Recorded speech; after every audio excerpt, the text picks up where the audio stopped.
Mutton cauliflower சாப்ஸுங்க. பட்டை, கிராம்பு, ஏலக்காய், சீரகம் எண்ணெயில் தாளிச்சிக்கோங்க. வெங்காயம், பூண்டு, இஞ்சி சேர்த்து வணக்குங்க. மட்டனை சாப்ஸு சைஸுக்கு குக்கரில் உப்பு, மஞ்சத்தூள் போட்டு வேக வச்சு எடுத்து வச்சுக்கலாம். இது ஓரளவுக்கு வணங்கின உடனே அந்த மட்டன் பீஸை மட்டும் இதில் சேர்த்து ஒரு வணக்கு நல்லா வணக்குங்க.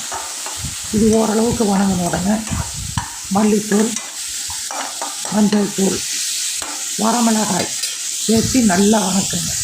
கொஞ்சம் சப்ஸ்கிரைப் செஞ்சு கொடுங்க, ஷேர் பண்ணுங்கள், கமெண்ட் பண்ணுங்கள், லைக் பண்ணுங்கள், சப்ஸ்கிரைப் செஞ்சு கொடுங்க. நம்ம சேனலுக்கு வாங்க. மல்லி, மிளகு, வரமிளகாய் சேர்த்து நல்லா வணக்கிட்டு காலிஃப்ளவரை பெரிய துண்டாக சாப்ஸு சைஸுக்கு வெட்டி அதையும் கொண்டாந்து சேர்த்துங்க. பாருங்கள், இந்த மட்டன் நல்லா வணங்கிடுவோம். வணங்கின உடனே காலிஃப்ளவரை கொண்டாந்து சேர்த்துவோம். நல்லா வணங்கிட்டுங்க. காலிஃப்ளவரை சேர்த்துனதுக்கப்புறம் அந்த மட்டன் வேக வச்ச வாட்டரை கொண்டாந்து சேர்த்து மூடி போட்டு நல்லா வேக விடுங்க. ஒரு 5 நிமிஷத்துக்கு ஒருக்கா மூடியை எடுத்து கலரி விடுவேன். கொஞ்சம் சப்ஸ்கிரைப் செஞ்சு கொடுங்க, ஷேர் பண்ணுங்கள், கமெண்ட் பண்ணுங்கள். சமைச்சு பார்த்தீங்கன்னா அவ்வளோ ருசியாக இருக்கும். நம்ம சேனலுக்கு வாங்க. நான்வெஜ் ஐட்டங்கள், வெஜ் ஐட்டங்கள் நல்லா சமைச்சு காட்டுவோம். பாருங்கள், மூடி போட்டு வேக வைப்போம். கடைசியாக நல்லா வெந்த உடனே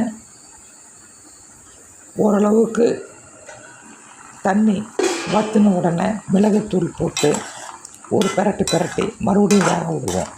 ஃபைனலாக மல்லித்தலை, கருவேப்பிலை பொடியாக நறுக்கி மேலே தூவி வணக்கி